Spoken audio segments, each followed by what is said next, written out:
नमस्कार, आप देख रहे हैं दिल्ली न्यूज़ दर्पण। दिल्ली न्यूज़ दर्पण में आपका स्वागत है। आइए आज की बड़ी खबर की तरफ रुख करते हैं। आज की बड़ी खबर है, नेताजी सुभाष चंद्र बोस की 129वीं जयंती पर अखिल भारतीय कवि सम्मेलन का आयोजन किया गया। नरेंद्र बंसल की खास रिपोर्ट। नेताजी सुभाष चंद्र बोस की 129वीं जयंती के पावन अवसर पर आयोजित अखिल भारतीय कवि सम्मेलन में उत्तर प्रदेश के उप मुख्यमंत्री श्री ब्रजेश पाठक जी एवं अंतर्राष्ट्रीय ख्याति प्राप्त कवि हरिओम पवार जी की गरिमामयी उपस्थिति रही। इस अवसर पर एक प्रयास संस्था की अध्यक्ष श्रीमती ममता सिंघल ने अतिथि के रूप में सहभागिता की। कार्यक्रम को संबोधित करते हुए ममता सिंघल ने नेताजी जैसे महान राष्ट्रीय नायकों की स्मृति में आयोजित ऐसे साहित्यिक और राष्ट्रीय प्रेरक आयोजन समाज को सकारात्मक दिशा में देने का कार्य करते हुए कहा है। उन्होंने कहा कि कवि सम्मेलन जैसे मंच युवाओं को देशभक्ति, संस्कार और राष्ट्रीय चेतना से जोड़ने में महत्वपूर्ण भूमिका निभाते हैं। आगे की पंक्तियों को आप सुनोगे तो बोलते चले जाओगे। तो मुझे खून तो मैं आजादी दूंगा, गुजरात में कभी पूरा देश खड़ा हो गया। आप कभी कल्पना करो तो ये मैं आपको सच बता रहा हूँ, मौका इसलिए मिल गया।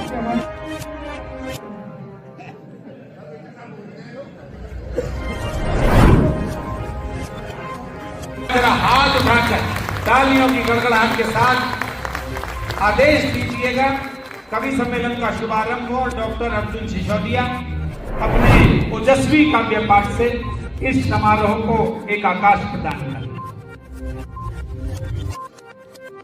न केवल भारत के अपितु जिनके नेतृत्व की संपूर्ण विश्व ने और ब्रिटानिया कालखंड में जिन्होंने सेना बना करके सशस्त्र क्रांति करके सिंगापुर में तिरंगा लहरा दिया, अंडमान को आजाद करा दिया, हिंदुस्तान के उस अप्रतिम क्रांतिकारी नेताजी सुभाष चंद्र बोस की जयंती पर मेरठ की क्रांति धरा पर यह कवि सम्मेलन आयोजित है।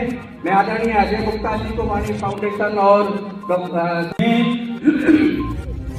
कभी गुजरात की आहें वो अक्षरधाम के आंसू, कभी गुजरात की आहें वो अक्षरधाम के आंसू, ये आंसू की भारत को मेरी आंखों ने गाया है।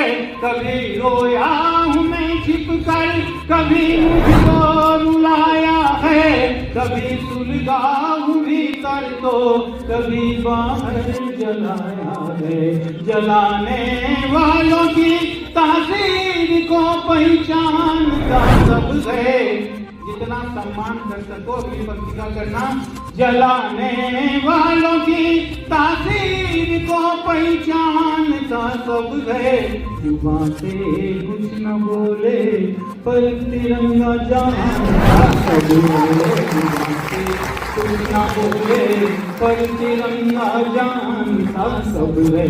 अहिंसा की दुआई दे अहिंसा पर उतर आए। जिन्हें मैंने नकारा तुम वो सारे काम कर आए। जिन्हें मैंने नकारा तुम वो सारे काम कर आए। न जाने कौन से रस्ते से जल आए। कबूतर कुदरत ने छोड़े तुम उनके पर नजर आए। कबूतर कुदरत ने छोड़े तुम उनके पर नजर आए। किसी ने बात कब मानी है मस्जिद और शिवालय की। मुसीबत कौन समझे उनके भीतर रहने वाले की। तुमने हथियार बोए हैं जरूरत की उजाले की। उजाले पाने की खातिर वो मुट्ठी तानता सब गए, प्यारे पान की खातिर वो मुट्ठी तानता सब गए। जुबां से कुछ न बोले पर तिरंगा जानता सब गए।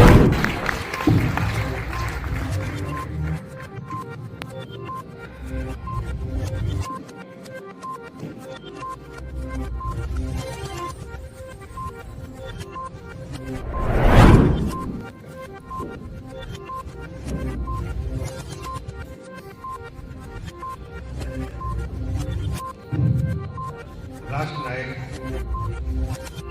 नेताजी सुभाष चंद्र बोस जी की पावन स्मृति में पराक्रम दिवस को समर्पित 129वीं जयंती के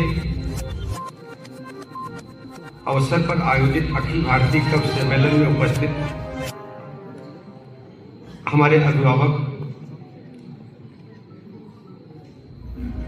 जहां जहां मां शारदे हैं, हमारी हिंदी है, जहां जहां सनातन संस्कृति है पूरी दुनिया में, ऐसे आदरणीय हरिओम पवार जी, पूर्व सांसद आदरणीय राजेंद्र अग्रवाल जी, अध्यक्षता कर रहे वरिष्ठ समाज सेवी आदरणीय अजय गुप्ता जी, जिनका हमने ओजस्वी काव्य पाठ सुना, आदरणीय जगदीश सोलंकी जी, संचालन कर रहे आदरणीय प्रवीण शुक्ला जी, आदरणीय अर्जुन सिसोदिया जी को सुनकर के वास्तव में हम सब किस ढंग से भारत माता को आजादी मिली की याद में खो गए। आदरणीय कोमल रस्तोगी जी, आदरणीय सुमनेश सुमन जी, आदरणीय BN पारासर जी, आदरणीय अरुण जिंदल जी, आदरणीय श्याम मोहन गुप्ता जी, आदरणीय बीना बाधवा जी, आदरणीय डॉक्टर सरिता त्यागी जी, आदरणीय अजय प्रेमी जी, आदरणीय विनोद भारती जी। नेताजी सुभाष चंद्र बोस जी की जयंती के अवसर पर आप सबको बहुत बहुत आभार प्रकट करता हूं। अजय गुप्ता जी को, पूज्य पवार साहब को नमन करता हूं। आजादी जिन परिस्थितियों में मिली होगी, आप सोचिए, सत्ता की लड़ाई नहीं, कुर्सी की लड़ाई नहीं, सड़क पर जो जुलूस निकलते हैं, जलसे होते हैं, मीटिंग होती है, भाषण होते हैं, तो कुछ प्राप्त करने के लिए होते हैं। हंसते हंसते फांसी के फंदे को चूम लेना, तुम मुझे खून दो मैं तुम्हें आजादी दूंगा, ये नारा कोई साधारण नहीं। नेताजी भी किसी मां के बेटे रहे होंगे, उस मां का हृदय, उस मां का मन कैसा रहा होगा उस समय, उसकी कल्पना भी नहीं कर सकते हैं। और जब मुझे कोई राजनेता कहता है तो मैं दुखी हो जाता हूं। पूज्य पवार साहब हमारे अभिभावक हैं, लोगों ने हमको यहां बैठे देखा है, मेरी स्थिति नहीं था। जब मैं पढ़ने आया था लखनऊ, तो मेरे पास एक पैंट होता था, एक शर्ट होता था, चप्पल होता तो जूता नहीं होता था।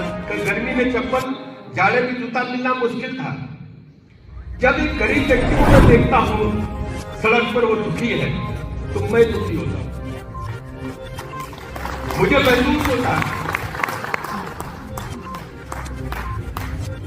पवार साहब को मैंने सुना तो मुझे लगा ये तो मेरी आवाज है, मेरे पिताजी नहीं है, मैंने इनको अपना पिता माना।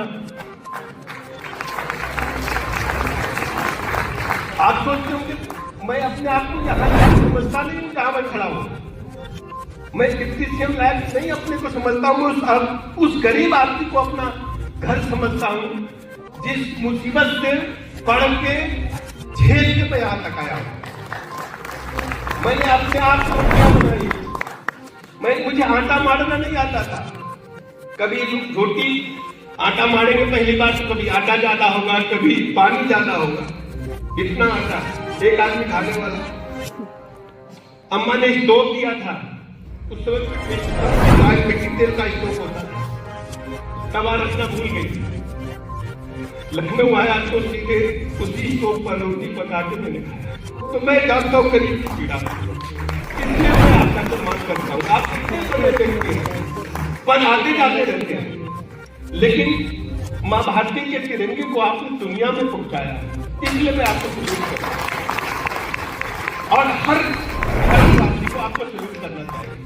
ये जो कवि हमारे बैठे हैं, कवि जब गाते हैं या कविता पढ़ते ताली क्यों बजती है? श्रोता को लगता है कि ये मेरी मन की आवाज है। पत्थर तो हर दुनिया में है, पत्थर से लगाए तो पूरा हिमालय रेंज में पत्थर दिखाई देगा। सूखे पहाड़ देखना है तो आप दूसरे राज्यों में, उत्तर प्रदेश के मिर्जापुर में चले जाइए। लेकिन जब कोई कलाकृति आप देखते हैं, आप क्यों कहते हैं कि अच्छा बना है ये मंदिर, अच्छा बना है ये मकान, अच्छा बना ये महल, क्यों कहते हैं? क्योंकि इसको तराशा गया है। आपने सब